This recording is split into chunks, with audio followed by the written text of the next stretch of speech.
Broadcasting from the business capital of the world, this is the Podcast Business News Network.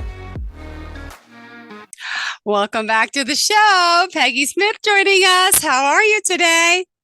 I'm great, Jill. How are you? Good. Pleasure to have you back. Excited to have you here. Margaret Smith, again, she's a hypnotherapist, registered nurse at Happy Possibilities, and she's also a clown. She helps people laugh and smile. There's a lot to her. I just want to point out she's from Philadelphia, Pennsylvania, but working. And tell us, Happy Possibilities, what is the website? It's not just hypnosis.biz, B-I-Z. Perfect. And as a hypnotist, we talked quite a few times, a lot of your holistic approaches of how you're helping people. And what did you have in mind for us today? Today, I'm going to talk about nutrition because that's such a holistic part of, being healthy in every other way. And if you're not following good nutrition guidelines, the rest of your body's not going to work too well for very long. All right. It's like using high-test gas in the car. All right. Maybe is this part of nutrition, but hydration? Is that a big factor in our nutrition? Right? That is a big factor, yes. So don't mind me. I'm working on that. Go ahead. Okay. Well, water makes up 60 to 70% of our body weight. So, and it's actually the largest component in your blood that helps carry the oxygen to your heart and lungs. So water is very important. It also kind of works as a lubricant, when you feel really tight and stiff or dehydrated, then you find out if you drink some water, it helps a lot to relieve those symptoms. But the way hypnosis and nutrition are connected, obviously a lot of people come to me for weight loss, and nutrition is an important part of that. The whole program there. I'm an integrative health nutrition coach from the Institute of Integrative Nutrition in New York. And I've been doing that for almost 20 years now. And, it seems like no matter when people are under stress, they have a lot of gut issues right now. Hypnosis helps relieve the stress. And then we can address, what else are you eating? Because what are your comfort foods? Because they're usually not too healthy. If people come to me to manage symptoms of cancer, a diet is not going to cure your cancer, but it can certainly make it easier to manage the symptoms as you're going through the traditional treatments. And there might be some nutrition guidelines that will ease the side effects better than other things, like ginger, for instance. Just ginger candy, not the spicy kind, but the sweet kind, is actually very good. Works better than ginger ale. Mm-hmm. And the kind that you just break off in wafers. Here in Philadelphia, we have Wegmans and Giant stores that sell them in their bulk candy aisle. And that's what I recommend usually. You can buy it online, or the ones that are the traditional drugstore sell usually are pretty spicy, and I haven't found them to be too healthy. No. But as we look at basic nutrition, there's 6 major classes of nutrients that are involved in the total picture. Back in the day, I guess when I was in high school, the FDA was talking about, the plate divided up in 4 places, to your meats, your proteins, your carbohydrates, and now they've changed it a little bit. The latest guidelines on the internet, actually, from the dietary guidelines, is a booklet that it's free. And it covers 2020 all the way to 25. Mm-hmm. So I don't know how they think that those guidelines are that much better than they were in 2019 or whatever. But it was interesting. It was 42 pages long. Water. Another reason that you want to drink water is because it regulates your body temperature. It keeps your kidneys working properly, and it kind of is involved in almost every mechanism and reaction that happens in your body. A lot of people, they have suffer from migraines. Sometimes it's as simple, and not always, but can be as simple as not drinking enough. If you start feeling dizzy and you're taking certain prescribed meds and you're not drinking enough, you can actually get to blood levels in your body, especially with the seizure drugs or some of the psychiatric drugs, which, it's just a domino effect. Everything goes downhill. The next section of nutrients classes is proteins, and proteins are the body's building blocks. Every cell in our body has proteins and needs proteins, and they're essential for growth, maintenance, and repair of all the body tissues. Amino acids make up the proteins, and there are 22 amino acids in all, but our body only makes 14 of them. So we have to get the other 8 from the foods that we eat. And I'm going to talk a little bit about how that, for people that don't eat traditional protein sources, like the meat and fishes, protein in plant foods, grains, peas, and beans is not as complete, but you can combine the different cereals and plants and, that kind of protein that you use, and you can still get a balanced diet. Carbohydrates, that's everybody's favorite nutrient. That's the fuel for energy in our body. The sugars and starches, the vegetables have quite a lot of carbohydrates in it. Sometimes people don't realize that. And that's your main energy source.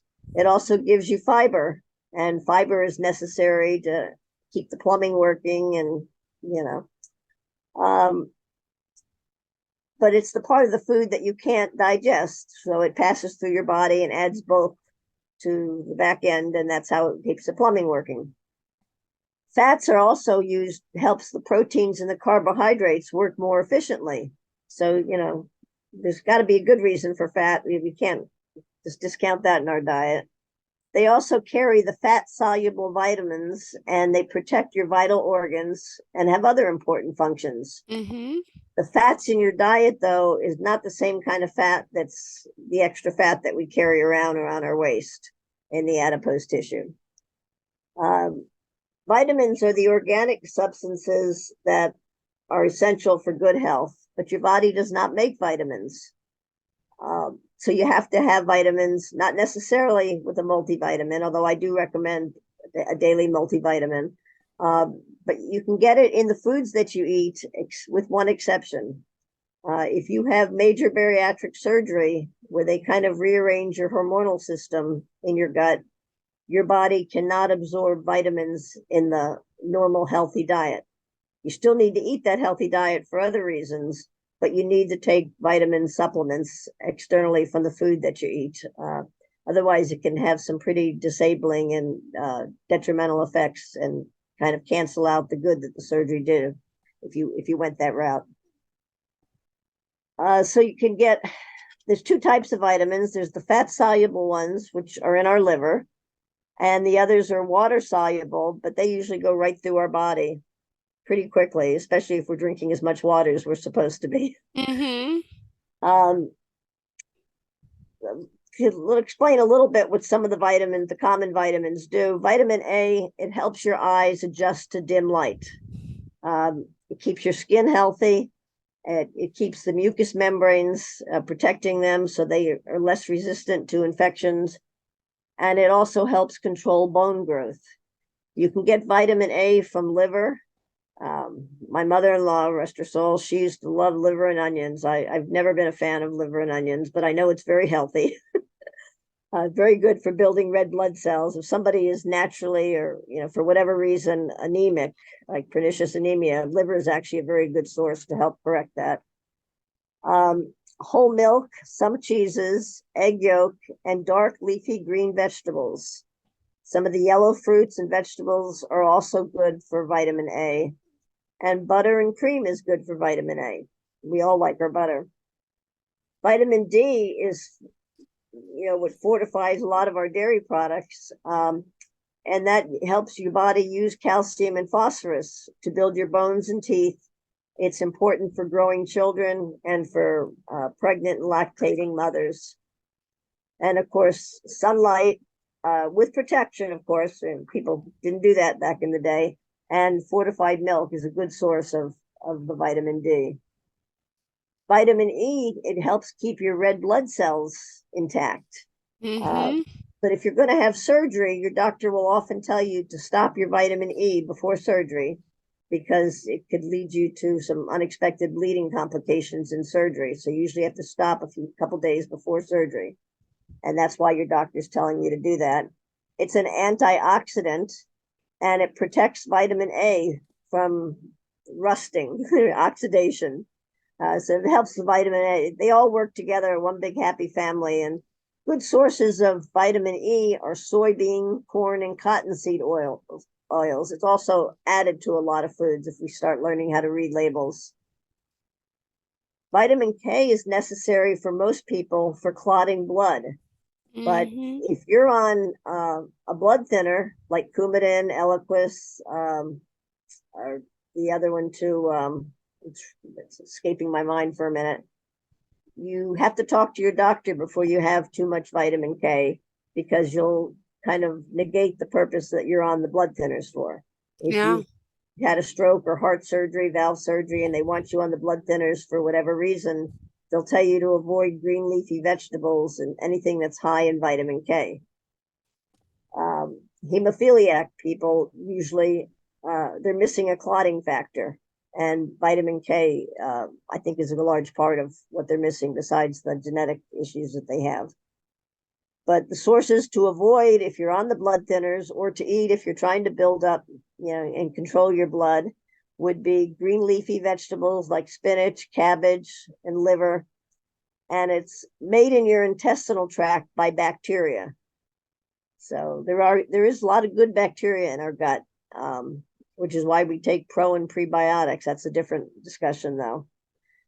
Vitamin C, it helps hold your body cells together, and it's good for your immune system. My mother, who lived to a very old age, in her late 90s, she wasn't a fan of medicine. She took her thyroid pills, but if she had the slightest sniffle, she would load up on orange juice and vitamin C. What people don't realize, once you take more than 500 milligrams that 500 is usually the cutoff. If you take more than that in a day, you're actually going to be just flushing it down the toilet. Like 300 to 500, it gives you enough protection for what its purpose is. It's good for healing wounds. It helps you work with bones and teeth, helps you absorb iron better.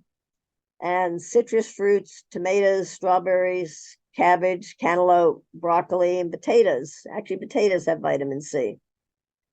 The B vitamins, which a lot of times people take a B complex, which covers all three of the major B vitamins. Thiamine, which is B1, it helps your body get energy from the food, build your body cells, keeps your nerves healthy.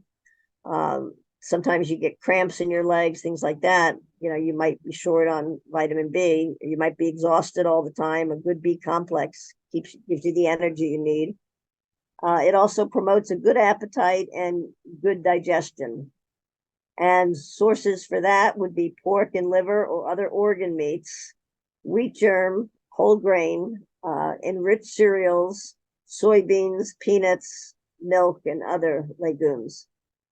And the problem with the enriched cereals and breads is that it is a processed food, and that's another thing that's kind of not as healthy for you. Riboflavin, which is B2, it helps you use your calories and gives you healthy skin, eyes, and clear vision.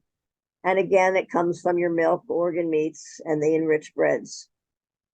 Niacin helps your body use the oxygen to give you energy, and it helps maintain healthy skin, a healthy digestive tract, helps your nervous system, and it helps you digest your food better. The best sources for that would be lean meat, fish and poultry, kidney, whole wheat, and again, your enriched cereals and peanuts.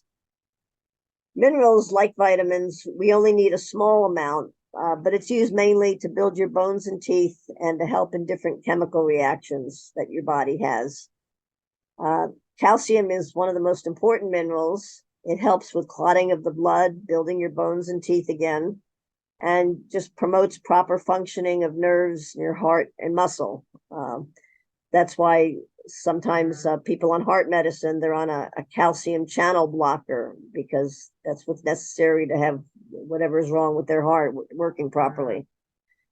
All forms of milk, cheese, and my favorite, ice cream, good sources of that. Iron is important. It makes hemoglobin, which is the red blood cells in your body, which transports oxygen around your body to your heart and lungs. Again, the major sources are your organ meats, oysters, eggs, leafy green vegetables, peas, and your enriched breads and things. That's basically, and if you're wondering, like, what's a good way to know if you're eating that without reading all this literature, there's kind of in nature a color test. Vegetables that are green usually have vitamin A and C in it, and that would be the broccoli, kale, spinach, and Brussels sprouts. That is not one of my favorites, but I can put cheese on anything and eat it, so that helps. Vitamin C is green peppers and cabbage. Iron is, again, spinach, kale, and collards. And fiber is any green vegetables usually. So that's the green vegetables. The brown vegetables are rich in fiber, B vitamins, iron, and moderate protein. The darker the color means higher fiber, like a dark rye bread is usually higher in fiber, but not always, because sometimes they make it with brown sugar. White vegetables are good for potassium, your carbohydrates, protein, which is calcium in milk, the white meats like poultry and pork, and actually mushrooms, cauliflower, and bread, they all have a large amount of potassium. So if you're on a diuretic, famous water pill, the most common is Lasix, and there's a few others that also take potassium out of your body. They'll tell you to drink orange juice or eat a banana or some other food that would help replace the potassium. Otherwise, you have to take a potassium supplement. The purple or deep red fruits are the ones for iron. That would be the red meats, raisins, prunes. They're good for fiber and vitamin C. That would include blueberries, blackberries, red cabbage, and all your B vitamins are in the liver and the organ meats. And for red, yellow, and orange, that covers vitamin C, vitamin A, and that would be like pink grapefruit, tomatoes, sweet potatoes, and melon. In my hypnosis practices, we're going over eating habits.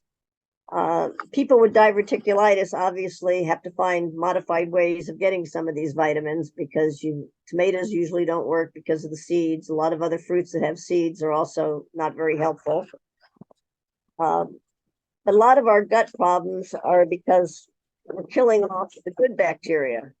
And so there's ways of keeping that in balance, not just with food, but by managing your stress levels, just managing your life a whole lot better helps a lot of the dietary problems people have. What hypnosis can do, it helps reduce the food impulsivity. If you reach for your ice cream or macaroni and cheese or other comfort foods, mashed potatoes, pasta, hypnosis can kind of change your appetite for that, so that your mind starts looking for healthier choices. And actually, too much of anything that's not balanced is not good. So, a diet that's all protein, and there are some diets that stress the protein. It's important, but you still have to have a general balance to be healthy. And if you're not healthy, the rest of your life just doesn't seem to work as well, because no matter how well you hide it, sometimes you just feel really crappy, literally and figuratively. And so I try to offer, along with hypnosis and management skills, life skills, ways that you can control to make it better. Excuse me. Hypnosis helps for people that haven't seen these podcasts before, it helps with creative imagery and just a deep state of relaxation, so that your mind is open to considering better habits than you might, usually have. And typically when we're under stress, we kind of fall back and go back to our bad habits or less than healthy habits. We'll say we're not going to judge our habits. But it's all within your control. It's possible to eat healthy foods without breaking the bank. There was a news article recently about across all income levels. People are learning to like the store brands at most of the stores. And you can read the labels, but for the most part, most of the store brands are made by the people that have the nice label, the name brands. And you can save money by buying the food that's in that. If you learn how not to waste food by planning ahead of time, make a menu. It really doesn't take that long. It seemed like a big chore when I first started, but my dogs need to have home cooked food too. So first I started by planning their menu and then realized, well, gee, I can just buy my stuff while I'm doing this too. And, watch your portions, put your plate balanced, attractive. If it looks nice to the eye, and even if you're living at home like I am now with just my animals, you tend not to want to eat and cook for yourself like somebody. I came from cooking for 6-7 people at a time to now, after my husband passed away, I'm alone, and it was an effort. But because I was doing it for the dogs, I realized, well, this is crazy. I need to do it for me too, and it does work. A lot of people don't like leftovers. Leftovers, if they're stored in airtight containers and are frozen properly the way they should be, that you can get usually another meal. I often, Sunday's usually a light day for me. I'll make the whole week's worth of meals on Sunday, either in my crock pot or just plan a whole bunch of stuff together, and then I separate it in individual containers so that when I don't feel like cooking and eating, it's already there. And I don't have to go get something processed or quick. And fast food is just getting, prohibitively expensive. It's not good at all. It's usually not what you order, and it's not healthy for the most part. So that's how I actually, use some of the GI problems. I'll address those because they're pretty common. A lot of people that are dealing with colitis or irritable bowel, celiac disease, or just a gluten sensitivity, if not full-blown celiac. And although it's a physiological condition, it is influenced by the stress levels. So if we can create a balance in all areas of our life, then a lot of our medical problems can go away too. Actually, stress is one of the leading causes of cancer. So it's really important, as life gets more and more stressful, because I don't see that changing. The things that we can control, we need to learn to control and just not react to the stressors that we can't control. There's also a lot of doctors are not real fans of saying, gluten-free diet. Gluten-free tastes a whole lot better than it did 20 years ago. It used to taste like cardboard. And for several years, I was recommending it to people, but not really following my own advice. I actually feel 1,000% better when I don't eat gluten. And, it's exciting because I can actually share that from experience. And I have a lot of recipes that I can share with people to show it's not complicated or hard to eat gluten-free. They even have gluten-free junk food, so there's like very few excuses not to try it at least. And that's basically what hypnosis does as far as nutrition. And it's part of having a holistic attitude towards life and a healthier life, which is what I try to promote, partly because I'm a nurse and partly because, I think that's something that's really important. Well, thank you so much. And it's really important that we reach out to you. Tell us how we could do so, Peggy. Thank you. Okay. You can email me at notjusthypnosis@gmail.com. You can go to my website, notjusthypnosis.biz. My phone is area code 267-593-5557. I do virtual appointments. And, I got a lot of experience in a lot of the medical problems and medical issues. And so I'm sure I can help most people, even if you think you can't be hypnotized. Oh, I think so. Thank you so much, Peggy Smith. Pleasure having you here. Have a fantastic day. Are you looking for even more of the podcasts and hosts that you love? The Podcast Business News Network is proud to announce that you now have even more ways to listen live. Check out the MyTuner Radio, online radio box, and Simple Radio apps on iOS and Android, or find us online. Search for Business News Network on mytuner-radio.com, or search Podcast Business News Network on streama.com and onlineradiobox.com/US. Take your podcast on the go and don't miss a minute of the action.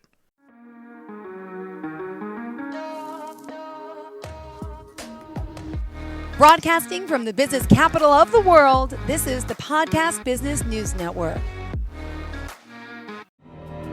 For nearly 2,000 severely injured veterans, everyday life has become filled with barriers. Day-to-day simple tasks can become pretty daunting. I have to carry my chair up 2 flights of steps or have somebody do it for me. What scares me the most is just the falling. When I'm struggling with my house, I think, to have that one great barrier just knocked down, it's crucial. Home for Our Troops is a wonderful nonprofit that builds a Mortgage-free, fully adaptive, handicap-accessible house. And there's no catch. It'll be our very first home that we've ever owned. This is a game changer. This is where your life begins again. We need you to join us in completing this important mission. Please visit hfotusa.org and help build homes and rebuild lives. Because of you, everything's going to be okay.